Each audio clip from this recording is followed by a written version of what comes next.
Good afternoon mga kasari. Good afternoon, good morning. Kung anong oras niyo man napapanood to. Umuulan dito sa Novaliches. Ka-deliver lang ng order ko.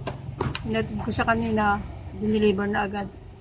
Araw-araw naman ho akong mo-order kahit konti-konti siya, pero araw-araw kasi dinidivide ko yung aking benta sa ibang items, mga gamot, school supplies. Kamusta na po kayo mga kasari? Ang topic natin ngayon ay tungkol sa price war. Paano ba natin masusolusyonan ng price war? Paano ba tayo makakalabas sa price war? Mga kasari. So, ito yung mga pinamili ko. Nandun pang iba. Hello, Alfonso.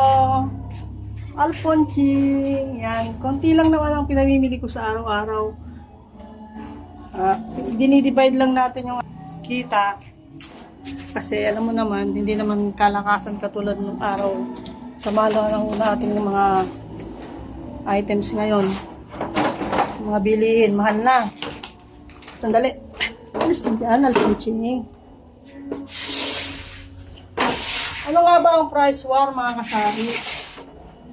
Price war po kasi isang market competition ng ibang mga tindahan sa kumpanya kung saan na tuloy-tuloy ang pagbababa nila ng presyo. Yun ang way nila para maka-attract, maka-gain ng maraming customer. Ang tuloy-tuloy na pagbababa nila ng presyo kaysa sa ibang tindahan na para sa akin hindi healthy. Ito yung sitwasyon na wala nang solusyon, wala nang katapusan, tuloy-tuloy yan, ang price war. Kaya ang gagawin natin, kailangan natin ng isang malupit na strategy. Aminin man natin o hindi mga kasari, meron talagang mga ibang tindahan na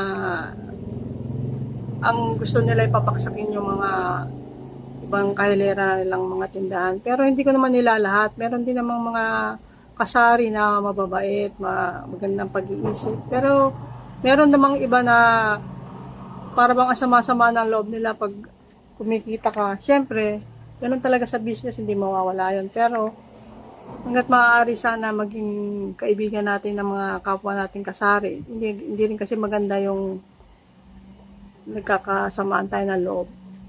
Kasi pare-pareho lang naman na gusto natin kumita. Kaya para tayo makalabas sa sitwasyon na yan, yung sitwasyon ng price war na yan, wala nang katapusan yan, paulit-ulit na lang yan, wala solusyon yan. Ang tanging solusyon dyan tayo ay lumabas sa price war, lumayas. Gumawa tayo ng isang malupit na strategy para malusutan natin yung sitwasyon na yan. Pwede din tayo sumabay sa presyo nila, pero kailangan meron tayong idadagdag na items. Kung gusto natin sumabay sa presyo na ginagawa nila na kahit na hindi na makatarungan minsan dahil wala ka nang kikitain doon pagpababa na pababa, lalo na ngayon na nagiging mahal na ang ating mga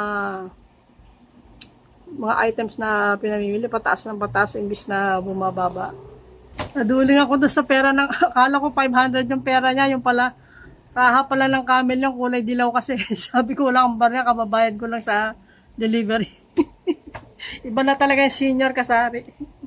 Mga senior talaga minsan nagkakamali.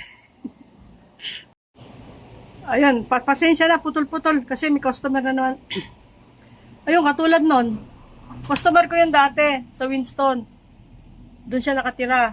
Tapos huminto siya kasi nagkaroon nga ng tindahan doon, di ba? Nagkaroon sila lang hindi pagkakaunawaan ng tindahan doon na bago. Nawala yan sa akin, ilang buwan din nawala yan. Tapos lumipat na naman siya doon. Siguro nahiyang bumalik sa akin. Ngayon, ang problema na ngayon, yung doon sa dulong tindahan, sobrang baba niya magbenta, grabe. Katulad na lang ng camel. Di ba, sa isang camel, di 120 ang isang kaha nun. Pero pag isang kahang bibilin, 115. May discount na 5 pesos. Sa kanya, 110. So, ano pagkikitain mo dun sa Ano pagkikitain mo doon sa, sa 110, sa isang rim, 30 pesos ang, pero pwede na rin, meron kang 30 pesos sa isang rim, total naman, bumibili yan araw-araw, 2 kaha, pati yung kapatid niya, 2 kaha, o minsan 1 kaha, araw-araw yan. O di sa isang rim, meron kang 30 pesos, pwede na, hindi na masama, pero dapat, hindi niya inumpisan ng ganong kababa eh. Pero okay lang, at least bumalik siya sa akin. Siya lang naman ang pinibentahan ko ng gano'n 110. Pinagbibigyan ko na lang kasi kababalik niya lang Sayang din yun. Diba?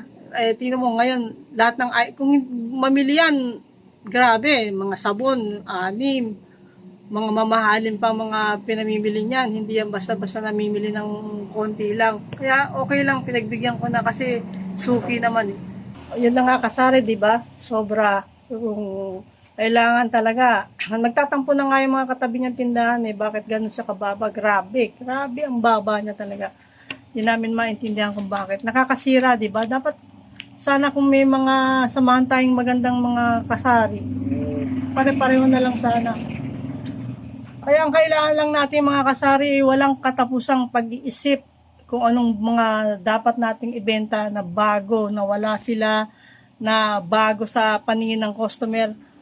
Tsaka hindi natin basta-basta, halimbawa makabili tayo ng items na wala yung ibang mga kasari natin, i-advertise natin yan sa mga customer na meron tayong ganyan, katulad ko, insenso, wala yung sa ibang tindahan.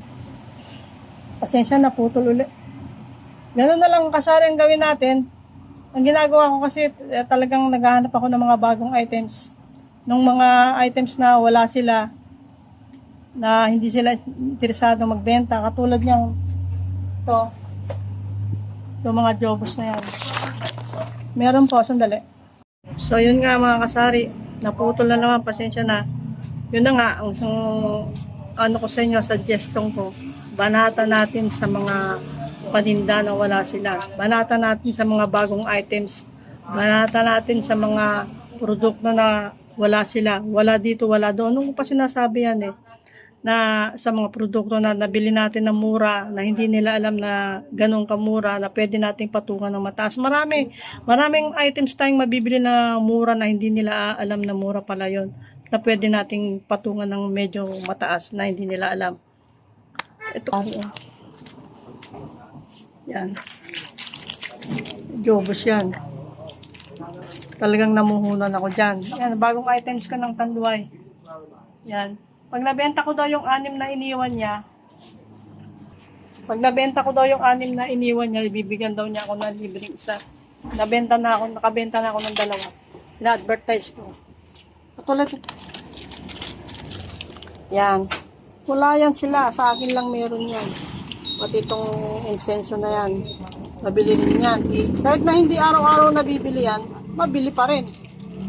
Ang importante, nabibili. Diba? Yung sinasabi ko, araw-araw tayo mag-iisip ng mga bagay na bago sa paningin ng ating mga customer. Araw-araw walang katapusang pag-iisip yan. Babayaan na lang natin silang maghabol kung ano man yung paninda natin na gagayain nila. Pabayaan mo lang. Isip uli. Walang katapusang pag-iisip araw-araw mga kasari. Alang-alang sa ating tindahan. Ganun ang gagawin natin. Para lumabas tayo sa price war. Makaiwas tayo. Magbenta tayo ng ayos lang. Yung hindi naman tayo malulugi sa presyo.